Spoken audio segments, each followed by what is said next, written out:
In the heart of an urban jungle, New York City orchestrates an environmental symphony, harmonizing the flow of life-sustaining water to its millions of residents. Discover 3 pivotal ways the city safeguards its precious watershed. The New York City Department of Environmental Protection, or DEP, plays a lead role, managing a watershed spanning over 2,000 square miles. Through meticulous land use management, soil erosion control, and stormwater management, the DEP ensures the long-term vitality of the city's water sources. Infrastructure is the backbone of watershed protection. By upgrading and maintaining its vast water distribution system, the city prevents leaks, reduces contamination risks, and enhances efficiency. This is a critical step in conserving water, managing stormwater, and safeguarding the watershed.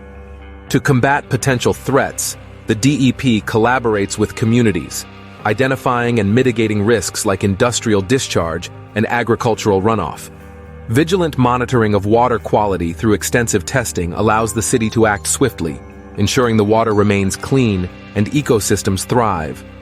In the collective effort to preserve our waterways, every individual action counts. From planting sustainable greenery to proper disposal of waste, we all play a part in this grand endeavor to protect one of our most vital resources.